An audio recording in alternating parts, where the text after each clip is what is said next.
जय श्रीमाता। सर्वमंगलमांगल्ये शिवे सर्वार्थसाधिके शरण्ये त्र्यंबके देवी नारायणि नमोस्तुते। या देवी सर्वभूतेषु मातृरूपेण संस्थिता नमस्तस्यै नमस्तस्यै नमस्तस्यै नमो नमः। ನಮಸ್ತೆ. ನಾನು ಸುಬ್ರಹ್ಮಣ್ಯ, ಅಪ್ಪಾಜಿಯವರ ಮಗ. ನಮ್ಮಮ್ಮ ಗುರುಮಾತಾ ಭಾಗ್ಯಲಕ್ಷ್ಮಿ ಇವರ ಜೀವನ ಚರಿತ್ರೆಯನ್ನು ನೋಡ್ತಾ ಇದ್ವಿ. ಮೊದಲನೇ ಬಾರಿಗೆ ಹೆಬ್ಬೂರಿನ ನಾರಾಯಣಾಶ್ರಮ ಸ್ವಾಮಿಗಳ ಭೇಟಿಯಾಗಿತ್ತು. ಹೆಬ್ಬೂರಿನಲ್ಲೇ ಮುಂದೆ ಅವರಿಬ್ಬರ ಬಾಂಧವ್ಯ ಹೇಗಿತ್ತು ಅನ್ನೋದನ್ನ ನೋಡ್ತಾ ಹೋಗೋಣ. ಅದಕ್ಕೆ ಮುಂಚೆ ನಿನ್ನೆಯ ಸಂಚಿಕೆಯಲ್ಲಿ ಒಂದು ಕ್ವಶ್ಚನ್ನೊಂದಿಗೆ ನಾನು ನಿಲ್ಲಿಸಿದ್ದೆ. ಅವತ್ತು ನಮ್ಮಮ್ಮ ಅತ್ಯಂತ ಖುಷಿಯಾಗಿದ್ದಂತಹ, ಸಂತೋಷವಾಗಿದ್ದಂತಹ ದಿನ. ಆ ಕಾರಣವನ್ನು ತಿಳಿದುಕೊಳ್ಳುವ ಕುತೂಹಲ ನಮಗೆಲ್ಲ.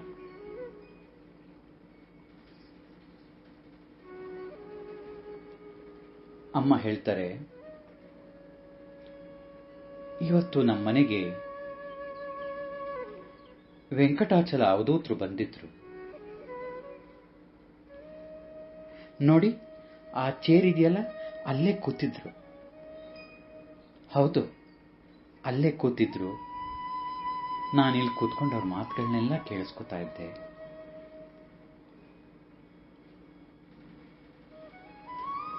ಆ ಮಾತಾಡ್ತಾನೆ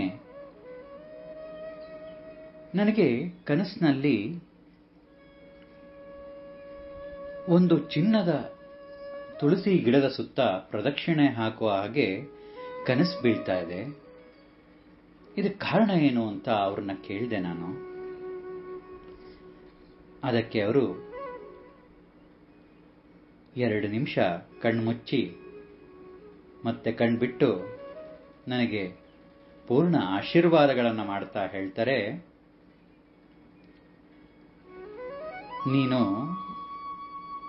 ಸೌಮಂಗಲ್ಯತೆಯಾಗಿ ಈ ಜೀವನವನ್ನ ಕೊನೆಗೊಳಿಸ್ತೀಯ. ಆದ್ರೆ ಏನು ಹೆದರಬೇಡ, ಎಲ್ಲ ಕರ್ತವ್ಯಗಳು ಮುಗ್ದಿರುತ್ತೆ. ಅದು ಸ್ವಲ್ಪ ಚಿಕ್ಕ ವಯಸ್ಸು ಅಂತ ಹೇಳಿ ನಂಗೆ ಆಶೀರ್ವಾದ ಮಾಡಿದ್ರು ಅಂತ ಹೇಳ್ತಾರೆ. ಅದಕ್ಕೆ ನಮ್ಮ ಅಪ್ಪಾಜಿ, ಯಾರು ವೆಂಕಟಾಚಲ ಅವಧೂತ್ರ ನಮ್ಮನೆಗೆ ಬಂದಿದ್ರ? ಏನ್ ಮಾತಾಡ್ತಿದ್ಯಮ್ಮ ನೀನು?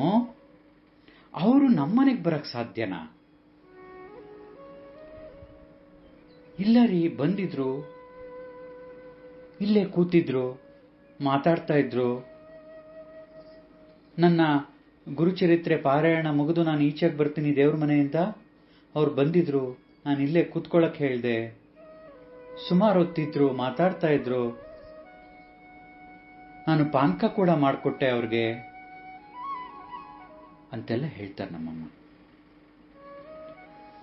ನಮ್ಮಪ್ಪಂಗೆ ನಂಬಕ್ಕೆ ಅಸಾಧ್ಯವಾದದ್ದು ಅದು. ಯಾಕೆಂದ್ರೆ ವೆಂಕಟಾಚಲ ಅವಧೂತರು ಹೇಗೆ ನಮ್ಮನೆಗೆ ಬರಕ್ ಸಾಧ್ಯ ಅಂತ ಮಹಾಪುರುಷರು ಅನ್ನೋದು. ಭಾಗ್ಯಮ್ಮಂಗೆ ಸ್ವಲ್ಪ ಜೋರ್ ವಾಯ್ಸಲ್ಲೇ ಹೇಳ್ತಾರೆ, ಏನೋ ಭ್ರಾಂತಿ ಗ್ರಿಂತಿ ಆಗಿರ್ಬೇಕು ನಿನಗೆ. ಅವತ್ ನೋಡಿದ್ರೆ ಆ ಸಂತರು ಬಂದ್ರು ಅಂತೀಯಾ, ಇವತ್ ನೋಡಿದ್ರೆ ವೆಂಕಟಾಚಲ ಅವಧೂತರು ಬಂದ್ರು ಅಂತೀಯಾ. ಹೀಗೆ ಆದ್ರೆ ನಾನು ಉಚ್ಚಾಸ್ಪತ್ರೆಗೆ ಸೇರಿಸ್ತೀನಿ, ನಿನ್ನ ತೋರಿಸ್ಬೇಕಾಗತ್ತೆ ಅಲ್ಲಿಗೆ. ಏನ್ ಮಾತಾಡ್ತಾ ಇದೀಯ ನೀನು? ಅವ್ರು ಹೇಗ್ ಬರಕ್ ಸಾಧ್ಯ ನಮ್ಮನೆಗೆ ಅಂತ ಹೇಳ್ತಾರೆ. ಆದರೆ ಭಾಗ್ಯಮ್ಮನ ವಾದ, ಇಲ್ಲಪ್ಪ, ನಾನ್ಯಾಕೆ ಸುಳ್ಳು ಹೇಳಲಿ, ಬಂದಿದ್ರು, ನನ್ನ ಹತ್ರ ಮಾತಾಡ್ತಾ ಇದ್ರು ಅಂತ ಹೇಳ್ತಾರೆ. ಆಗ್ಲಿ ನೋಡೋಣ ಅಂದ್ಬಿಟ್ಟು ಅಲ್ಲಿಗೆ ಮಾತು ನಿಲ್ಲತ್ತೆ. ಆದರೆ ನನಗೆ ಅವ್ರು ಬಂದಿದ್ರೋ ಇಲ್ವೋ, ಆದರೆ ನನ್ನ ಜೀವನ ಬೇಗ ಮುಗಿದೋಗುತ್ತೆ, ನಾನು ಚಿಕ್ಕ ವಯಸ್ಸಿನಲ್ಲೇ ಸಾಯ್ತೀನಿ ಅಂತ ವಿಚಾರ ಕೇಳಿದ್ಮೇಲೂ ನಮ್ಮಮ್ಮ ಪಾಯಸ ಮಾಡಿದಳಲ್ಲ ಅನ್ನುವ ಯೋಚನೆ ಮನದಲ್ಲಿತ್ತು ನನಗೆ. ಮತ್ತೆ ಆ ವಿಚಾರದ ಬಗ್ಗೆ ಮಾತಾಡೋಕ್ಕೆ ಧೈರ್ಯ ಕೂಡ ನನಗೆ ಬರಲಿಲ್ಲ. ಯಾಕೆಂದ್ರೆ ಸಾಮಾನ್ಯವಾಗಿ ಸಾವು ಅಂದರೆ ಮನದಲ್ಲಿ ಒಂದು ರೀತಿಯ ತಳಮಳ ಇದ್ದೇ ಇರುತ್ತೆ. ಅದಕ್ಕೋಸ್ಕರನೇ ಮತ್ಯಾವ ಸಂದರ್ಭದಲ್ಲೂ ನಾನು ಆ ಮಾತನ್ನ ಕೇಳಕ್ಕೆ ಹೋಗ್ಲಿಲ್ಲ ನಮ್ಮಮ್ಮಂಗೆ. ಅಲ್ಲಿಗೆ ಆ ಕಾನ್ವರ್ಸೇಷನ್ ಎಂಡ್ ಆಗತ್ತೆ. ಮತ್ತೆ ನಾವು ಈ ಹೆಬ್ಬೂರಿನ ನಾರಾಯಣಾಶ್ರಮ ಸ್ವಾಮಿಗಳ ಮತ್ತು ಭಾಗ್ಯಮ್ಮನ ನಡುವಿನ ಒಡನಾಟ ಹೇಗಿತ್ತು ಅಂತ ನೋಡ್ತಾ ಹೋಗೋಣ.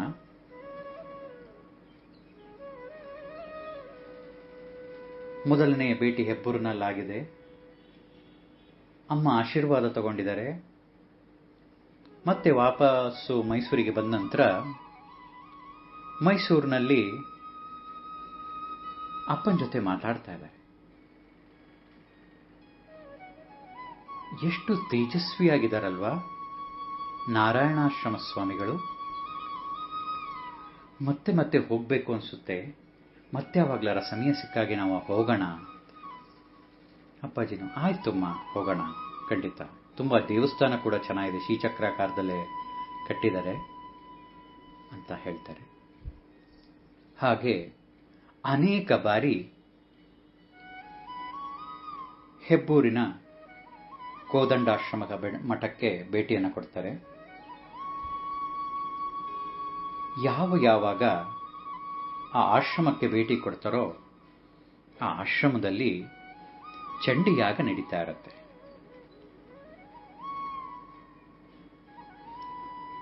ಆ ಚಂಡಿಯಾಗ ನಡಿಬೇಕಾರೆ ಸುವಾಸಿನಿಯರ ಪೂಜೆಯನ್ನು ಮಾಡ್ತಾರೆ. ಪ್ರತಿ ಸತಿ ಹೋದಾಗ್ಲೂ ಚಂಡಿಯಾಗ ನಡೀತಾ ಇರತ್ತೆ. ಹಾಗೂ ನಮ್ಮಮ್ಮನ್ನೇ ಸುಹಾಸಿನಿಯರ ಪೂಜೆಗೆ ಕೂರಿಸ್ತಾರೆ. ಎಷ್ಟು ಚಿರಪರಿಚಿತವಾಗ್ಬಿಡುತ್ತೆ ಅಂದ್ರೆ, ಸ್ವಾಮೀಜಿ ಚಂಡಿಯಾಗ ನಡೀತಾ ಇದೆ, ಭಾಗ್ಯಮ್ಮ ಬಂದ್ರು, ಕೂರ್ಸಿ ಅವ್ರನ್ನ ಪೂಜೆಗೆ ಅಂತ ಹೇಳುವಷ್ಟು ಚಿರಪರಿಚಿತರಾಗಿರ್ತಾರೆ. ಹೋಮ ಎಲ್ಲ ಮುಗಿದ ಮೇಲೂ ಕೂಡ ಭಾಗ್ಯಮ್ಮನ್ನ ಮಾತಾಡ್ದಲೇ ಅವರು ಕಳಿಸ್ತಾ ಇರಲಿಲ್ಲ. ಭಾಗ್ಯಮ್ಮನ್ನ ಅವರು ಯಾವಾಗ್ಲೂ ಮಗು ಅಂತಾನೆ ಕರೀತಾ ಇದ್ದಿತ್ತು. ಮಗು ಬಾಮ್ಮ ಅಂತ ಕರ್ಕೊಂಡು ಹೋಗಿ ಆಶ್ರಮದ ಹಿಂಬದಿ ದೇವಸ್ಥಾನ ಇತ್ತು. ದೇವಸ್ಥಾನದ ಡಯಾಗ್ನಲಿ ಬಿಹೈಂಡ್ ಅವ್ರದ್ದೊಂದು ವಾಸಸ್ಥಾನವಿತ್ತು, ಕುಟೀರ. ಅಲ್ಲಿಗೆ ಕರ್ಕೊಂಡು ಹೋಗಿ ಸುಮಾರು ಹೊತ್ತು ಮಾತಾಡಿಸಿ ನಮ್ಮನ್ನ ಕಳಿಸ್ತಾ ಇದ್ರು. ನಮ್ಮಮ್ಮನ್ನ ಕಂಡರೆ ಅತ್ಯಂತ ಆದರದ ಪ್ರೀತಿ. ಯಾಕೆಂದ್ರೆ ಅವರು ಮಹಾಪುರುಷರಲ್ಲವೇ. ಇವ್ರು ಮಾಡ್ತಿದ್ದಂತಹ ವ್ರತ, ಗುರುಚರಿತ್ರ ಪಾರಾಯಣ, ಇವರ ಮನಸ್ಥಿತಿ ಅದನ್ನ ಖಂಡಿತ ಅರ್ತಿರ್ತಾರವರು. ಹಾಗಾಗಿ ವಿಶೇಷವಾದಂತಹ ಭಾಗ್ಯಮ್ಮನ ಮೇಲೆ ಪ್ರೀತಿ. ಹೀಗೆ ಅನೇಕ ಬಾರಿ ಭೇಟಿ ಆಗ್ತಾ ಇರತ್ತೆ. ಒಮ್ಮೆ ಮತ್ತೆ ಭೇಟಿಯಾಗಕ್ಕೆ ಹೆಬ್ಬೂರಿಗೆ ಹೋಗ್ತೀವಿ. ಅವತ್ತು ಚಂಡಿಯಾಗ ನಡೀತಾ ಇರತ್ತೆ. ಚಂಡಿಯಾಗ ಎಲ್ಲ ಮುಗಿದು ಮತ್ತೆ ನಾರಾಯಣಾಶ್ರಮ ಸ್ವಾಮಿಗಳ ಒಂದು ಭೇಟಿನೂ ಆಗುತ್ತೆ. ಆ ಭೇಟಿಯಾಗಿ ಬಂದ್ಮೇಲೆ ನಮ್ಮಪ್ಪನ ಹತ್ರ ಅಮ್ಮ ಹೇಳ್ತಾರೆ, ನಾವ್ಯಾಕೊಂದು ಚಂಡಿಕಾ ಯಾಗ ಮಾಡಬಾರ್ದು? ಅದು ಹೊಳೆ ನರಸೀಪುರದಲ್ಲೇ ಮಾಡೋಣ. ಹಾಗೂ ನಾವು ಸಂಕಲ್ಪ ಲೋಕ ಕಲ್ಯಾಣಾರ್ಥವಾಗಿ ಅಂತ ಮಾಡೋಣ ಅಂತ ಅನ್ನಿಸ್ತಾ ಇದೆ ಇವತ್ತು ಈ ತಾಯಿಯ ಸನ್ನಿಧಿಯಲ್ಲಿ ಕೂತ್ಕೊಂಡಾಗ ನನಗೆ ಅಂತ ಅಪ್ಪನ ಮುಂದೆ ತಮ್ಮ ಬಯಕೆಯನ್ನು ತಿಳಿಸ್ತಾರೆ. ಆಗ್ಲಮ್ಮ, ಖಂಡಿತ ಮಾಡೋಣ. ಅದರಲ್ಲೂ ಹೊಳೆ ನರಸೀಪುರದಲ್ಲೇ ಅಂತ ಇದೆಯಾ? ಖಂಡಿತ ಮಾಡೋಣ. ನೋಡೋಣ ಎಷ್ಟು ಯಾವ ಥರ ಮಾಡಬೇಕು, ಹೇಗಾಗುತ್ತೆ, ನನ್ನ ಹತ್ರ ದುಡ್ಡು ಎಷ್ಟಿದೆ ನೋಡೋಣ ಅಂತ ಅಪ್ಪ ಹೇಳ್ತಾರೆ. ಅದಕ್ಕೆ ನಮ್ಮಮ್ಮ ಹೇಳ್ತಾರೆ, ನೀವೇ ಹೀಗನ್ಬಿಟ್ರೆ ಹೇಗೆ, ನೀವೇ ಬ್ಯಾಂಕ್ ಮ್ಯಾನೇಜರ್ ಅಲ್ವೇ ಅಂತ ಒಂದು ಹಾಸ್ಯಾಸ್ಪದದ ಸಂಗತಿ. ನಮ್ಮಮ್ಮ ಹೇಳ್ತಾರೆ, ಅಚ್ಚುಕಟ್ಟಾಗಿ ಊರಿನ ಜನರನ್ನೆಲ್ಲ ಕರೆದು ಮಾಡೋಣ, ಅದಕ್ಕೆ ಏನೇನು ಬೇಕೋ ಹಣದ ತಯಾರಿಯನ್ನು ನೀವು ಮಾಡ್ಕೊಳ್ಳಿ. ಆಯ್ತು ತಾಯಿ ಅಂತ ಅವತ್ತು ಆ ಕಾಮಾಕ್ಷಿ ಶಾರದಾ ಸನ್ನಿಧಿಯಲ್ಲಿ ಇಬ್ಬರು ಸಂಕಲ್ಪವನ್ನು ಮಾಡಿ ಮತ್ತಿನ್ನೊಮ್ಮೆ ಭೇಟಿ ಮಾಡ್ತಾರೆ ಗುರುಗಳನ್ನ. ಮತ್ತಿನ್ನೊಂದು ದಿನ ಬಂದು ಭೇಟಿ ಮಾಡ್ತಾರೆ. ಹೀಗೆ ಅನ್ಕೊಂಡಿದ್ದೀವಿ ಸ್ವಾಮೀಜಿ, ದಯವಿಟ್ಟು ನೀವೇ ಬಂದು ನಡೆಸ್ಕೊಡ್ಬೇಕು. ಹೌದಾ ಮಗು? ಆಗ್ಲಮ್ಮ, ನಾನೇ ಬರ್ತೀನಿ ಅಂತ ಮತ್ತೆ ಆಶೀರ್ವಾದ ಮಾಡಿ ಕಳಿಸ್ತಾರೆ. ಚಂಡಿಕಾ ಯಾಗಕ್ಕೆ ಯಾರು ಪ್ರಧಾನ ಆಚಾರ್ಯತ್ವವನ್ನು ಹೊಂದಬೇಕು ಅಂತ ಯೋಚನೆ ಮಾಡ್ತಿರ್ಬೇಕಾದ್ರೆ ಆಗ ನಮ್ಮ ಅಪ್ಪಾಜಿ ಹ್ಯಾಂಡ್ ಪೋಸ್ಟ್ ಅನ್ನುವ ಊರು HD ದೇವನಕೋಟೆ ಹತ್ರ ಇದೆ, ಅಲ್ಲಿ ಬ್ಯಾಂಕ್ ಮ್ಯಾನೇಜರ್ ಆಗಿರ್ತಾರೆ. ಅಲ್ಲಿಗೆ ಟ್ರಾನ್ಸ್ಫರ್ ಆಗಿರುತ್ತೆ. ಆ ಹ್ಯಾಂಡ್ ಪೋಸ್ಟ್ ಸರ್ಕಲ್ಲಿ ಒಂದು ಗಣಪತಿ ದೇವಸ್ಥಾನ ಇದೆ. ಅದರಲ್ಲಿ ಅರ್ಚಕರಿದ್ದಾರೆ ಒಬ್ಬರು, ಸೂರ್ಯನಾರಾಯಣ ಜೋಯಿಸರು ಅಂತ. ಅವರು ಬ್ಯಾಂಕಿಗೆಲ್ಲ ಓಡಾಡ್ತಾ ಇರ್ತಾರೆ. ಅಪ್ಪನಿಗೂ ಚಿರಪರಿಚಿತ ಹಾಗೂ ಅನುಷ್ಠಾನವಂತರು. ನೀವು ಮಾಡಿಸ್ಬೋದಾ ಅಂತ ಅವ್ರನ್ನ ಕೇಳಿದಾಗ ಇದು ನನ್ನ ಸೌಭಾಗ್ಯ ಅಂತ ಹೇಳಿದ ದಿನದಿಂದ ಅವರು ಅನುಷ್ಠಾನವನ್ನು ಮಾಡ್ತಾರೆ. ಅರ್ಗಲ ಸ್ತೋತ್ರದಲ್ಲಿ ಬರುವಂತಹ ಜಯತ್ವೊಂದೇ ವಿಚಾಮುಂಡೆ ಜಯಭೂತಾರ್ತಿ ಹಾರಿಣಿ ಜಯ ಸರ್ವಗತೇ ದೇವಿ ಕಾಲರಾತ್ರಿ ನಮೋಸ್ತುತೆ ಎನ್ನುವ ಸ್ತೋತ್ರವನ್ನು ಅನುಷ್ಠಾನವನ್ನು ಮಾಡಲಿಕ್ಕೆ ಸ್ಟಾರ್ಟ್ ಮಾಡ್ತಾರೆ. ಈ ಕಡೆ ಅಪ್ಪಾಜಿನೂ ಕೂಡ ಅವರು ಹೋಮಕ್ಕೆ ಕರ್ತೃವಾಗಿ ಕೂರ್ತಿರೋದ್ರಿಂದ ಅವರು ಕೂಡ ಅನುಷ್ಠಾನವನ್ನು ಸ್ಟಾರ್ಟ್ ಮಾಡ್ತಾರೆ. ಬೇಕಾದಂತಹ ಹಣವನ್ನು ಅಪ್ಪಾಜಿ ಹೊಂದಿಸ್ತಾರೆ. ಹಾಗೆ ಎಲ್ಲರ ಪರಿವಾರದೊಂದಿಗೆ, ಆ ಪರಿವಾರದ ಸಾಕಾರದೊಂದಿಗೆ ಹಾಗೂ ಹೊಳೆ ನರಸೀಪುರದ ಜನದ ಸಹಕಾರದೊಂದಿಗೆ ಅತ್ಯಂತ ಅಮೋಘವಾಗಿ ನಡೆಯುತ್ತೆ. ಅವತ್ತು ನಾರಾಯಣಾಶ್ರಮ ಸ್ವಾಮಿಗಳು ಬರ್ತಾರೆ ಹೊಳೆ ನರಸೀಪುರಕ್ಕೆ. ಅವರನ್ನ ರಥ ಬೀದಿಯಲ್ಲಿ ಅವರನ್ನ ಸ್ವಾಗತ ಮಾಡಿಕೊಂಡು 4 ಬೀದಿ, ರಥ ಬೀದಿ ಅಂತ ಕರಿತೀವಿ, 4 ಬೀದಿಯಲ್ಲಿ ಅವರ ಅಮೋಘವಾದ ಮೆರವಣಿಗೆ ಆಗುತ್ತೆ. ಮುಂದೆ ಅನೇಕ ಜನರು ಭಗವದ್ಧ್ವಜವನ್ನು ಹಿಡಿದು ನಡೀತಾ ಇದ್ದಾರೆ. ಅದರ ಹಿಂದ್ಗಡೆ ವಾದ್ಯಗೋಷ್ಠಗಳು ನಡೀತಾ ಇದೆ. ಅದರ ಹಿಂದೆ ವೇದಘೋಷ, ಅದರ ಮಧ್ಯದಲ್ಲಿ ರಥದಲ್ಲಿ ನಮ್ಮ ನಾರಾಯಣಾಶ್ರಮ ಸ್ವಾಮಿಗಳು ಮತ್ತೆ ಹಿಂದೆ ಎಲ್ಲ ಸುಹಾಸಿನಿಯರು ನಾರಾಯಣನ ಸ್ಮರಣೆ ಮಾಡುತ್ತಾ ಅಮೋಘವಾದ ರಥೋತ್ಸವ ಅಂತಾನೆ ಕರಿಬೋದು ನಡೀತಾ ಇದೆ. ನಡೆದು ಕಂಪ್ಲೀಟ್ ಮಾಡಿ ಶಂಕರ ಮಠಕ್ಕೆ ಬರ್ತಾರೆ. ಅಲ್ಲೇ ಹೋಮ ಮಾಡಿದ್ದು. ಅದು ಹಿಂದಿನ ದಿನನೇ ಬಂದಿರ್ತಾರೆ. ಮಾರನೇ ದಿನ ಹೋಮ ಇರುತ್ತೆ. ಅವತ್ತೇನು ರಾತ್ರಿ ಭಾಗ್ಯಮ್ಮನ ಕರೆದು, ಮಗು ತುಂಬ ಸಂತೋಷ ಆಯ್ತಮ್ಮ, ಈ ರೀತಿಯಾದ ಸ್ವಾಗತ ನಾನು ನೋಡಿದ್ದೆ. ಜಗದ್ಗುರುಗಳಿಗೆ ಎಲ್ಲರೂ ಈ ಥರ ಸ್ವಾಗತವನ್ನು ಕೋರೋದನ್ನ ನೋಡಿದ್ದೆ. ಆದರೆ ಇವತ್ತು ನನಗೂ ನೀನು ಅದನ್ನು ಅನುಭವ ಮಾಡಿಬಿಟ್ಟೆ, ತುಂಬ ಸಂತೋಷ ಆಯಿತು ಅಂತ ಪೂರ್ಣ ಆಶೀರ್ವಾದವನ್ನು ಮಾಡಿ, ನಾಳೆ ಇಷ್ಟೊತ್ತಿಗೆ ಸ್ಟಾರ್ಟ್ ಮಾಡೋಣ ಅಂತ ಹೇಳಿ ಹೋಮನ ಅತ್ಯಂತ ಅಮೋಘವಾಗಿ ಅವರ ಸಮ್ಮುಖದಲ್ಲೇ ಚಂಡಿಕಾ ಯಾಗ ಲೋಕ ಕಲ್ಯಾಣಾರ್ಥವಾಗಿ ನಡೆಯುತ್ತೆ. ಊರಿನ ಎಲ್ಲ ಜನರು ಅದಕ್ಕೆ ಭಾಗವಹಿಸ್ತಾರೆ. ನಭೂತೋ ನಭವಿಷ್ಯತಿ ಎಂಬಂತೆ ಅವತ್ತು ಚಂಡಿಕಾ ಯಾಗ ನಡೆಯುತ್ತೆ. ಚಂಡಿಕಾ ಯಾಗ ಅತ್ಯಂತ ಆನಂದವಾಗಿ ಮುಗಿದಿದೆ. ಪೂರ್ಣಾವತಿ ಎಲ್ಲ ಆಗಿದೆ. ಎಲ್ಲರೂ ಮಂಗಳಾರತಿಯನ್ನು ಸ್ವೀಕರಿಸಿ ಪ್ರಸಾದವನ್ನು ಕೂಡ ಸ್ವೀಕರಿಸಿ ಮನೆಗೆ ತೆರಳುತ್ತಾ ಇದ್ದಾರೆ. ಸ್ವಾಮೀಜಿ ಕೂಡ ಹೊರಡುವ ಸಮಯ. ನಾವೆಲ್ಲ ಅಲ್ಲಿ ಕೂತಿದ್ದೀವಿ. ಆಗ ನಮ್ಮಮ್ಮ ಸ್ವಾಮೀಜಿಗೆ ಕೇಳ್ತಾರೆ, ಗುರುಗಳೇ, ನಂದೊಂದು ಸಣ್ಣ ಆಸೆ. ಲೋಕ ಕಲ್ಯಾಣಾರ್ಥವಾಗಿ ಎಷ್ಟು ಚೆನ್ನಾಗಿ ಚಂಡಿಕಾ ಯಾಗನೇ ಮಾಡಿದ್ಯಾ ನಿಸ್ವಾರ್ಥವಾಗಿ, ನಿನಗೆ ಮಗುವಿನ ಆಸೆ ಅಂತ ಕೇಳ್ತಾರೆ. ಗುರುಗಳೇ, ನಿಮ್ಮ ಕೈಯಾರೆ ನೀವು ಆಶೀರ್ವಾದ ಮಾಡಿ ನನಗೊಂದು ಶ್ರೀಚಕ್ರವನ್ನು ಕೊಡಬೇಕು. ನಮ್ಮ ಮನೆಯಲ್ಲಿ ಅದನ್ನಿಟ್ಟು ಆರಾಧನೆಯನ್ನು ಮಾಡಬೇಕು ಅಂತ ನನಗೆ ಬಹಳ ಆಸೆ ಇದೆ ಅಂತ ಹೇಳ್ತಾರೆ ನಮ್ಮಮ್ಮ. ಅದಕ್ಕೆ ನಾರಾಯಣಾಶ್ರಮ ಸ್ವಾಮಿಗಳು 2 ನಿಮಿಷ ಸುಮ್ಮನಾಗಿ ಶಂಕರ ಭಟ್ರನ್ನ ಕರೀತಾರೆ. ಅವ್ರನ್ನ ನೋಡ್ಕೋತಾ ಇದ್ದವ್ರು. ಶಂಕರ ಭಟ್ಟ ಅಂತಾರೆ. ಅವ್ರು ಬರ್ತಾರೆ, ಕಿವಿನಲ್ಲಿ ಏನೋ ಹೇಳ್ತಾರೆ ಅವರಿಗೆ. ಶಂಕರ ಭಟ್ರು ಒಂದು ಶ್ರೀಚಕ್ರದ ಫೋಟೋ,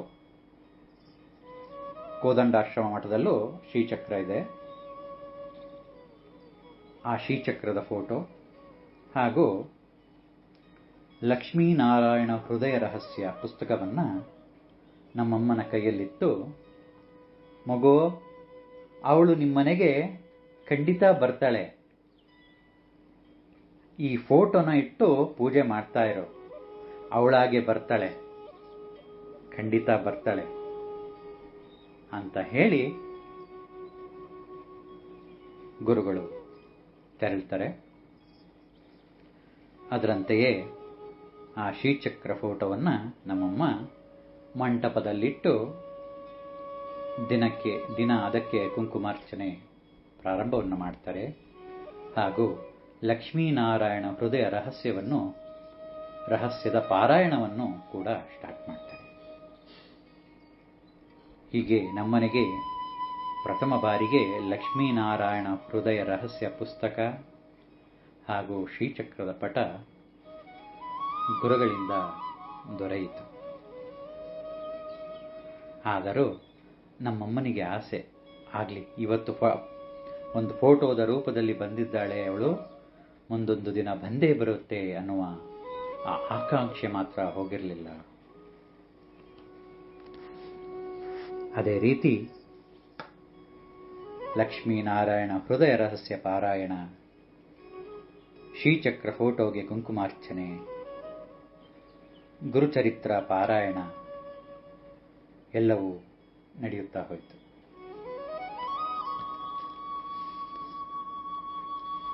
ಮುಂದೆ